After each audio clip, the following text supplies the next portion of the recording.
Good morning, EastofFloorDaily.net, and I'm Kemp Harr. This morning, my guest is Harlan Stone, the CEO of the family-owned HMTX. Harlan, how you doing? Very well today, Kemp. Thanks for asking. Hope you're well, too. I am. It's good to catch up with you. I know you've been traveling. It's been difficult for us to catch up. It's been several months since we've talked. A little background real quick. I introduced that fastly. HMTX, that's the brand name you went with a little over a year ago, and it's a conglomeration of several brands: Halstead, Metroflor, Technoflor, and Specta. You're the second largest LVT producer in the USA. Is that right? That is correct, Kemp. And we're almost headed to our third birthday, actually. So we're 2 years into HMTX, the conglomerate, and third birthday will be in June at NeoCon. We kicked it off at NeoCon 3 years ago. Okay.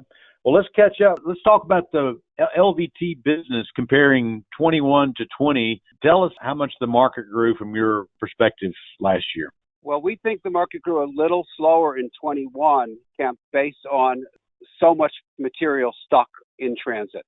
So not only do we have the supply chain disruptions of ocean freight being higher, but we actually have the ports performing poorly, a lot of stuff stuck in the ports for months. Truck drivers, all that stuff has slowed the ability to deliver into the market. Demand was strong, but the supply, still dependent heavily on imports, was not able to keep up with it. So I'd say it was about a 3 to 5% slowdown for LVT in 21. All right, so let me just tell you some numbers we've got. We're working on this right now. We're talking dollars. These dollar numbers are inflated. Yes. But we think the industry grew 18%. That's all categories. Obviously, LVT probably beat that, wouldn't you say? I would think so. I think we were like 25 or something in 20, and probably maybe closer down to 20 in 21. Okay. And what are some of the hurdles? Container costs and availability? Is that how much longer do you think that's going to run for us? Well, the big hurdle right now is the clearing of containers at the U.S. ports. We're so behind in being able to process the containers and the returns that it's keeping the pressure on. We were hoping by the second half of this year we'd see it relief, and we don't anticipate it until now towards the end of this year at the soonest, and possibly worse if the government doesn't get this together on the labor issue out on the West Coast. There's a big labor issue coming due on June 30th with the International Longshoremen's Union. So we're hoping that goes well, and that will help relieve some of the pressure for sure. Well, give us an update. I know one of the things that you closely monitor and actually have a lawsuit involved with is this whole Section 301 tariff. What's the latest on those? Well, great for you to ask, Kemp, and there has been a lot of activity on this between last Friday and up to actually yesterday. So I'm in Washington, D.C. right now, and I was visiting with members of the Senate, House, and departments of the federal government. The good news is we're going to conference. There were two competing bills that include addressing the 301s. One of them from the House called the Competes Act, one from the Senate called USICA. To resolve these two separate bills, they need to go to conference. They named the conferees yesterday at about 5 o'clock. We're very happy to say that two of the House members are from the great state of Georgia, and Senator Warnock will also be representing from Georgia. So Florida's going to have a loud voice in this conference, and we are hopeful that there will be resolution on the 301 tariffs legislatively from this conference. It's a very exciting time. They should be getting to work during the recess, and we expect that they'll make a decision as early as June and probably no later than the end of the summer. In addition, there was a preliminary decision on our 301 litigation, and that had two very favorable results for us, one of which is that the court made it very clear that this is a statutory matter. In other words, it's not a matter of presidential policy, but a matter of the laws that Congress passed, as you know, back in 1974, a long time ago, and that the laws apply, and you have to follow the procedures of these laws.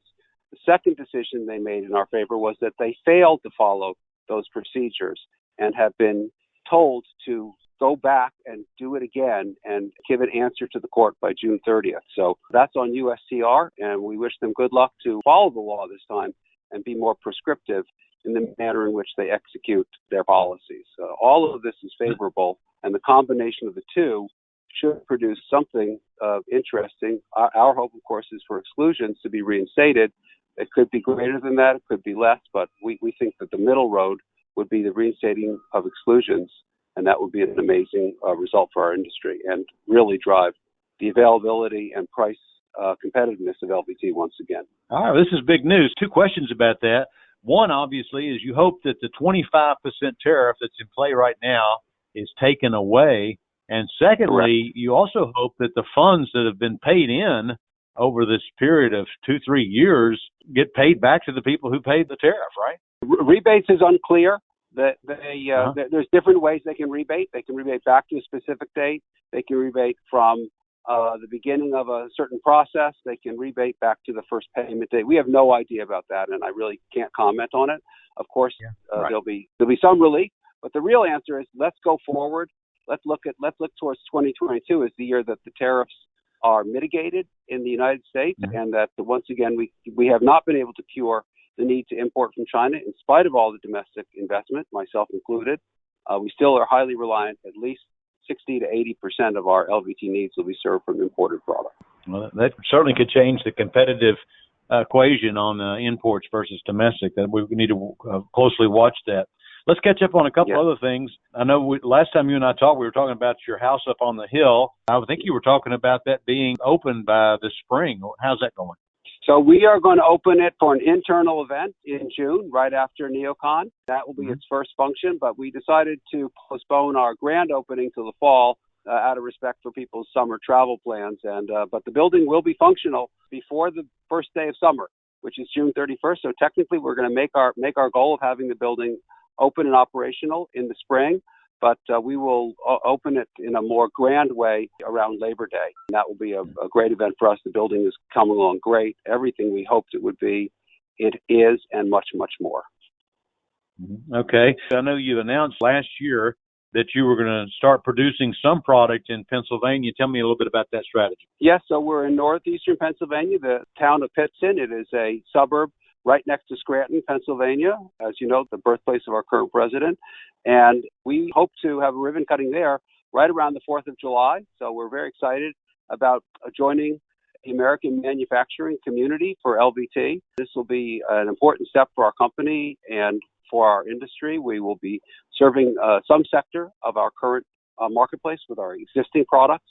And I hope it's only the first step for us, as the need for resiliency and redundancy in supply chain is inevitable. It is a good thing. It means you are less reliant on disruptive things if you can do more closer to home. Tariffs or not, we are going full steam ahead with our domestic manufacturing opportunities. One last thing before we run out of time. I know you're hosting an event for a candidate in Georgia. Tell us a little bit about that.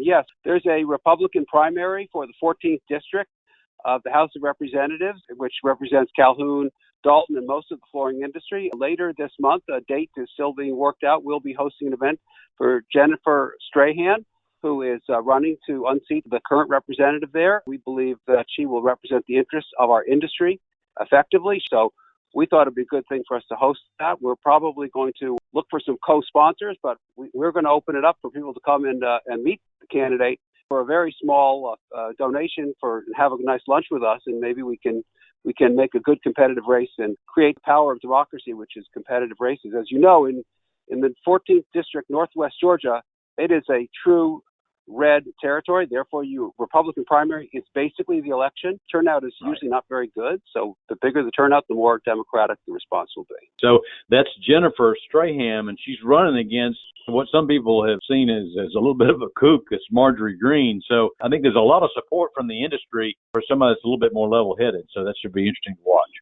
In a representative government, you want your member of the Congress to represent the interests of your district. And we can see that Marjorie Taylor Greene has not represented the interests of the district at all.